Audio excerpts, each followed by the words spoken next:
ಹಿರಿಯರೇ, ಈ ವೇದಿಕೆಯಲ್ಲಿ ನಾವು ಕೆಲವು ಅತ್ಯಂತ ಮಹತ್ವದ ವಿಷಯಗಳನ್ನು ಚರ್ಚಿಸೋಣ.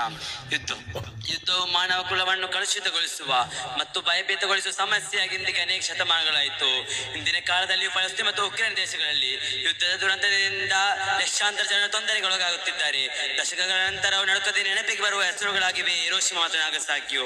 1945ರಲ್ಲಿ ಹಿರೋಶಿಮಾದಲ್ಲಿ ನಡೆದ ಬಾಂಬ್ ಸ್ಫೋಟದಲ್ಲಿ ಲಕ್ಷಾಂತರ ಜನರನ್ನು ಕ್ಷಣ ಮಾತ್ರದಲ್ಲಿ ಹೊಡೆದರಿಸಲಾಯಿತು ಮತ್ತು ಹಲವಾರು ಮಂದಿ ಕಿರಣೋತ್ಪಾದನೆ ನಿಧಾನವಾಗಿ ತಮ್ಮ ಪ್ರಾಣವನ್ನು ಕಳೆದುಕೊಂಡರು.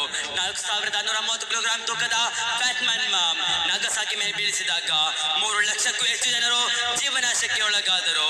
ಅದರ ಪರಿಣಾಮ ಇಂದು ಸಹ ಜನತೆ ತಲೆಮಾರು ಅನುಭವಿಸುತ್ತಾ ಇದ್ದಾರೆ.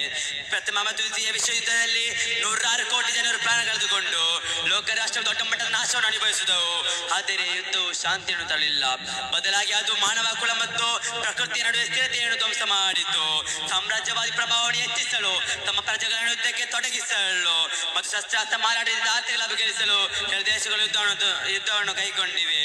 ಅಮೆರಿಕ ಮತ್ತು ಇಸ್ರೇಲ್ ಸೇರಿದಂತೆ ಕೆಲವು ಪ್ರಭಾವಶಾಲಿ ರಾಷ್ಟ್ರಗಳು ಬಹುತೇಕ ಸಂಘರ್ಷಗಳ ಹಿಂದೆ ಇರುವ ದುಷ್ಟಶಕ್ತಿಗಳು ರಾಷ್ಟ್ರವಾದ ಹೆಸರಿನಲ್ಲಿ ಶಸ್ತ್ರಾಸ್ತ್ರಗಳನ್ನು ಉಣಬಡಿಸುವ ಈ ದುರಂತದಿಂದ ಪಶ್ಚಿಮ ಏಷ್ಯಾ ಮತ್ತು ಇರಾನ್ ಮೇಲೆ ಯುದ್ಧದ ಮಾಡಲು ಗಟ್ಟಿಗೊಳಿಸಿಕೊಂಡಿವೆ. ಯುದ್ಧವು ಧ್ವಂಸವನ್ನೇ ತರುವುದು, ಶಾಂತಿಯನ್ನು ತರಲಾರದು. ಗಾಜಾ ತೀರದಲ್ಲಿ ನಡೆಯುತ್ತಿರುವ ಅನೇಕ ದುರಂತಗಳಿಗೆ ಸಾಕ್ಷಿಯಾಗಿದೆ. ಅನೇಕ ಪುಟಾಣಿ ಮಕ್ಕಳು ವಧೆಯಾಗಿ ನಿರಾಶ್ರಿತರಾಗಿ ಜೀವನ ಸಾಗಿಸುತ್ತಿವೆ. ಇವೆಲ್ಲ ಯುದ್ಧದ ಹಾನಿ ಮತ್ತು ಅದರ ಮಾನವೀಯ ಹಿನ್ನಡೆ ಮಾದರಿಗಳಾಗಿವೆ.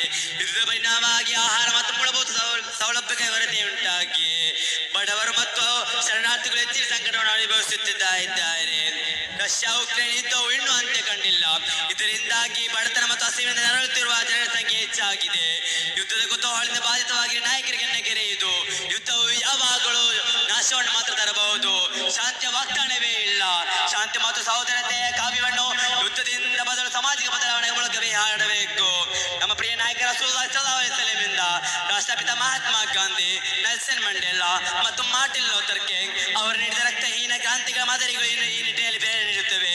ವಿಶುದ್ಧ ಕುರಾನ್ನಲ್ಲಿ ಅಲ್ಲಾಹ್ ಹೇಳ್ತಾನೆ, ಯಾರು ಒಂದು ಜೀವನ ಉದ್ಧಾರ ಮಾಡುತ್ತಾರೋ ಅವನು ಜಗತ್ತಿನೆಲ್ಲ ಜೀವನ ಉದ್ಧಾರ ಮಾಡಿದಂತೆ, ಯಾರು ಒಂದು ಜೀವನವನ್ನು ನಾಶ ಮಾಡ್ತಾನೋ ಅವನು ಜಗತ್ತನ್ನು ನಾಶ ಮಾಡಿದಂತೆ.